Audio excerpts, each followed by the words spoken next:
Suga is dead and Dushane is the reason why. Find out more. Keep watching. I'm Maria Menounos, and you're tuned in to AfterBuzz TV, the ESPN of TV talk. Now, let the buzz begin. Whoa. Hello and what's up, bruvs? As you see, I was hitting the whoa because there's so much that's going on in this episode. All things Top Boy. Yes, that's what we're going to discuss. So Top Boy episode, what is this, 9, guys?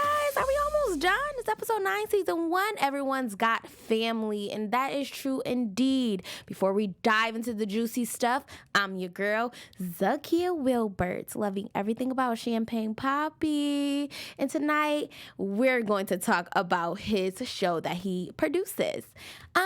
Getting right into it. As you guys see, I'm alone, sad face, but I guarantee I'm entertaining. More entertaining than, no, I'm just joking. You guys know we always go back and forth. My co-host Tehran, but he can't be here with me today, but I am happy to still bring to you all things Top Boy. So what we're going to dive into is Suga's dead, obviously. Dushane and Lizzie, he takes Lizzie's offer. We have a couple snakes. We also have some news and gossip and some little bit of predictions that we're going to talk about. So keep watching, keep enjoying, and thank you. But let's get right into it. So again, it's me, you, and my notes. So if I'm looking down, it's so much that we had to dive into today and for this episode. Overall, what can I say overall? This was a crazy episode. I'm happy they took out Suga, for sure. I mean, he had to go. He was a problem. At this point, it was him or Dushane. Like, they were going to take him out eventually. And I think seeing the dynamic between Ats and Steph was great to see because we saw them at one point being boys again, being children. And I'm an advocate for letting children be children when when it's time for them to be children, despite like the circumstances that they're going through. That's how I felt overall. So again, going back into Suga. So we know Suga is dead and Dushane set it up. Were you guys taken back as much as I was? Because first of all, Dushane is a mastermind. He is honestly, he thinks of things that I did not think of. Like, I'm still surprised. The man is crazier than I thought. I mean, he shot Suga's like right-hand man, close range, in the head, in the car. I mean, I know revenge is something else because obviously Suga and them took out his cousin Donovan for no reason. But come on, man. That part, I was like, I honestly jumped because the gunshot scared me so much. Not even gonna lie, I don't think I'm made to be a Roman. I'm done. That took me out. But I thought overall, that was a good tactic, especially to use the girl, which was actually Donovan's girlfriend, to go and dance on Suga and then poison him, it seemed like. So good job, Dushane. I'm not, I shouldn't praise violence, but in this show, we got to do what we got to do to stay alive and to make those peas, man. So, wait, they say man, right? Yeah. So, good job, Dushane. And, I'm not mad at the risk he took to do so. Another thing we want to talk about is Dushane. It seems like he's taking the offer that Lizzie actually placed on the table at this point. He is trusting her. Is she someone to be trusted? That's the question. Is Lizzie actually someone that Dushane should trust? At this point, I feel like she still loves Jamie because they had the physical interaction. And I know, like, it's business for her, but I feel like she could possibly have a heart. I don't know if she's going to actually turn on Dushane and Sully because at this point it's her life. But I do think that she still has a soft spot for Jamie. I hope she doesn't turn on my mans because that would just be tragic. But we gotta dive more into it, I think. Will she come through with the drugs actually? Like, will she actually be his supplier? These are a lot of questions that I need to talk to the executive producers about. So if anybody knows Drake personally, just hit him, like, let him know. I have my cell phone on me right now. let's just chat about it so we can get this resolved for season 2. I'm here. But I know some people that are very snake-like. So we don't know if Lizzie is going to be a snake, but we do have a few snakes in the grass, and that is Lauren. Lauren is Jack's sister, who apparently was talking to Layton, which we know from the past episodes, Layton was part of the Fields and he got murdered. And she was telling him a lot of things that you shouldn't tell someone when they're in the drug game. Was it right for Jack to actually beat the crap out of her own personal sister? I thought that was completely wrong. At that point had blood all over her. Her sister was crying. I really felt for her. I thought Jack at this point was way too loyal to this game, especially at a point where any one of them can turn on her. These are not your friends. Your sister's going to be your sister for life, but Dushane, Sully, Drees, they can all care less about you. So for you to be so invested in Summerhouse was a bit much for me. And I'm not going to lie. I felt like you needed to calm down, take a breather. No one had to know what she did. You did not have to snitch on her. You could have relaxed. That's just my personal opinion. She did not have to beat that girl like she did. Poor baby. It was sad. But we saw that Dushane actually let up on her. And it was only because of Shelly. And actually met back with Jack and gave her money and told her to get out of here. And I'm going to tell Sully in the morning. So, Dushane has a heart. Jack, even though she beat the crap out of her sister, she also didn't let them know where her sister was at the time where Dushane was really upset. So I guess, she still loves her sister. She probably had like a second thought, like, hey, this is actually my sister. And Shelly at this point is saving her her best friend's life. So kudos to Shelly and stepping in, saying she trusted a man. That was the best phrase that she could have used in this episode, was that, what's wrong? She trusted a man. I still trust you. I think that's what flipped the switch for Dushane. Is he holding things from Sully, though? Because at this point you're lying to Sully about the incident. Is his loyalty going to be with Shelly? Are they actually going to be in love? Guys, okay, I hope they actually be in love. I hope they get it together and they are something, but we don't know because he's so married to the game, as we always say that. Is it time for romance when you're a Roman? Could you have romance? Could you love someone? But I know something we all love, and that is AfterBuzz TV. Dun-dun-dun-dun. And I'm going to tell you why. All right, so this is why we love AfterBuzz TV, because we are the ESPN of TV talk, coming to you, speaking to you, all things that has to do with any after show. You name it, we talk about it. All we want you to do is go in and subscribe. We want to make sure that you give us 5 stars on iTunes. Put a thumbs up, like our comments, comment, or subscribe to our YouTube, and just keep coming back because we love bringing you all these shows. We put in so much time and effort just to be pleasing and funny, just for you, because you are our priority. And honestly, us sitting here couldn't be here without any of you guys. So thank you so much. Ching. I'm like making my own sound effects.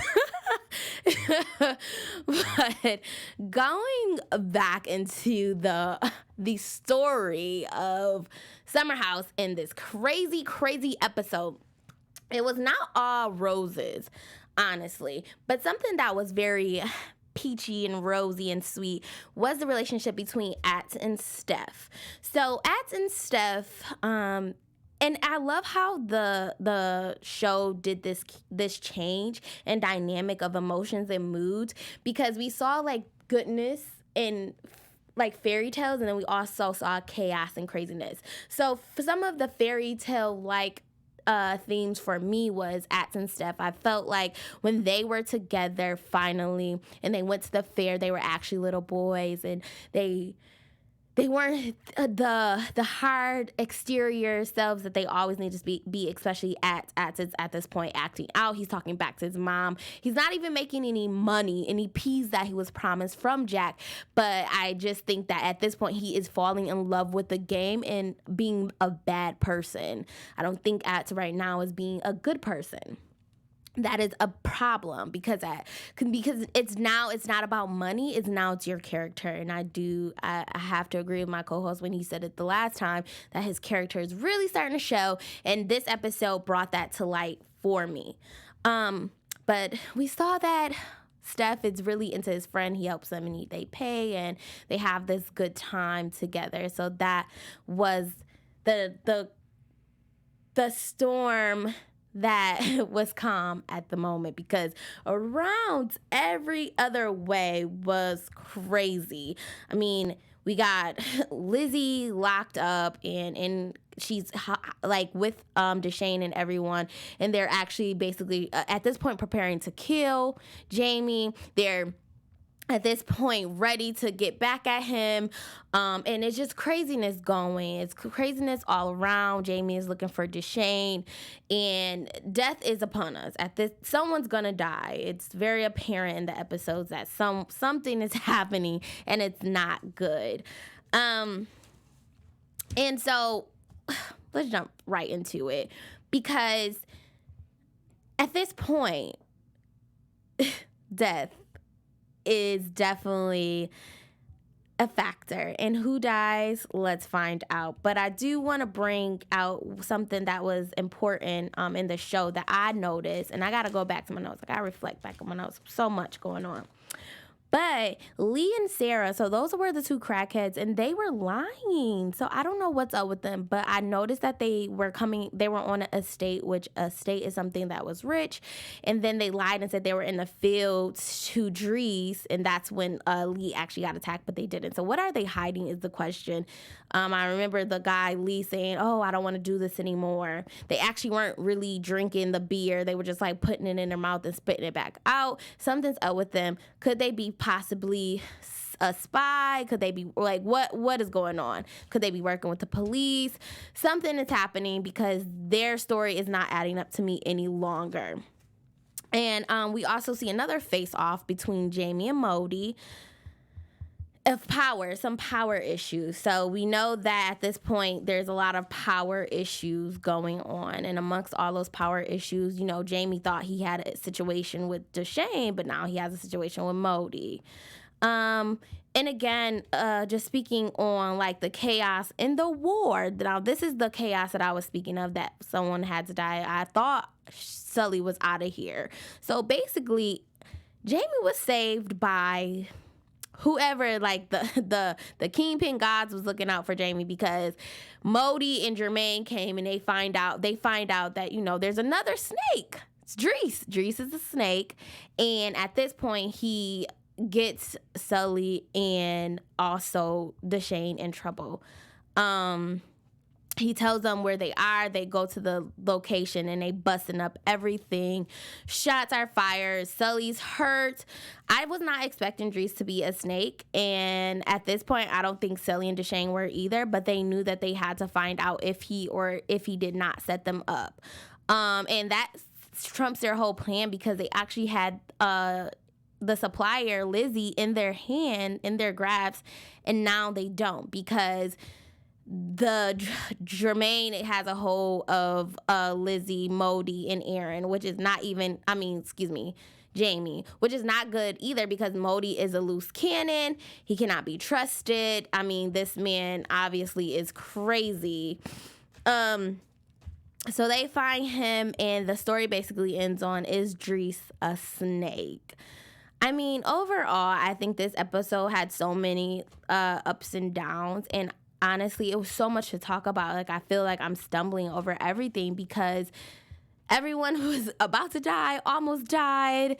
It was just craziness. I really applaud the writers and the executive producers because at every moment I was on my toes. I was biting my nails, literally jumping out of my seat at many of the things that was happening. I'm so sad that we're going to be talking about our last episode, but I do think it's very important to realize that within the chaos, there was greatness in this episode, and we saw that when we saw the family, Abby, Steph, and Aaron together and having their little happy moment, and we saw Ats and Steph, despite Ats being a bad boy, be happy too. So it's important that we see those little moments within this crazy show that's full of violence and drugs. I do want to point that out. Getting right into some news and gossip. AfterBuzz TV News. All right, guys. So, Halloween just passed, and you guys know I love me some champagne poppy, honey, Drake. But isn't this super cute? This is a clip of actually a video of him that he posted for Halloween, and it's an old clip. If you want to play it right now, we're going to do that.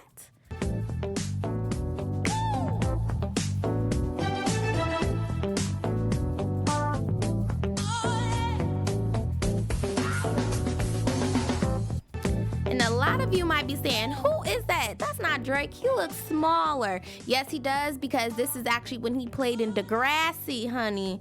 So Drake was actually an actor before he was a rapper, and he played in Degrassi. And being the lover that I am of Drake, y'all know I watched everything about Degrassi and when he was Wheelchair Jimmy. So from beginning to end of him being in Degrassi, I watched it. When he was dating Hazel, when everything, I literally... So if you're a fan like me, you already know we can go on and on about this. But another cute moment from this Halloween celebration was him dressed as his father, which I thought was super cute. And look at them. Aren't they precious? That is so nice, especially him saying not planned. Was it not planned? But we gotta love us some Drake and this wonderful show he's put on and all the other great things he's done and all the other great producers and actors. They are phenomenal in Top Boy. I mean, we can't have Top Boy without these amazing actors. But yes, y'all. So we're going to talk about another special thing that's near and dear to our heart, which is our special segment. And it is called Top Boy Lingo, honey, where we bring to you all the Top Boy lingo. Now, so one Top Boy lingo that I kept hearing in the episode was that was say nothing. So say nothing, bruv. So say nothing basically is like say less. And if you don't know what say less is, it's like when you're explaining something and you want someone to do something. So say if I'm like, hey, can you bring me that apple? And someone says say nothing. It's like, I'm going to bring you that apple. I'm going to reassure you that you don't even have to say anything else because that apple is coming to you. I know a lot of times we use this, but we say less in the States. I know back home we use it a lot. We're like, say less. So it's sort of the same variation, except it's saying say nothing. So anytime someone is coming to you and they're like, yo, could you help me out? And could you do this? Could you write this paper for me? And you're their best friend and you want to write this recommendation letter or paper for them. All you got to do is say nothing. So, or they say it differently. They like say nothing. So that's how you got to say it. Again, we always like to bring to you any Top Boy lingo that we hear because it's so interesting and we love Top Boy so absolutely so much. But yeah, so predictions. What do I predict? I predict that we're going to see some craziness happen. And I can't even predict anything else because this episode is just crazy. Everything about it, it's crazy. But as much as I don't want to go, I'm happy to bring to you the episode for episode 9, season 1 of Top Boy. Make sure you keep watching your girl, Zakiyyah Wilbert, and that's Zakiyyah W_. And I'm going to keep bringing to you all things Top Boy. Stay tuned. We're going to also have season 1, episode 10 coming soon. Bye, guys. Our founder, Kevin Undergaro, and me, Maria Menounos, would like to thank you for tuning in to AfterBuzz TV. Remember, we're not just the first, we're the biggest in the world, and we're the only destination for all your favorite TV shows. Whatever you crave, we've got it. So go to AfterBuzzTV.com and check out our lineup. Buzz you later. The views expressed herein are those of the hosts only and do not necessarily reflect the views of AfterBuzz TV or its owners or principals.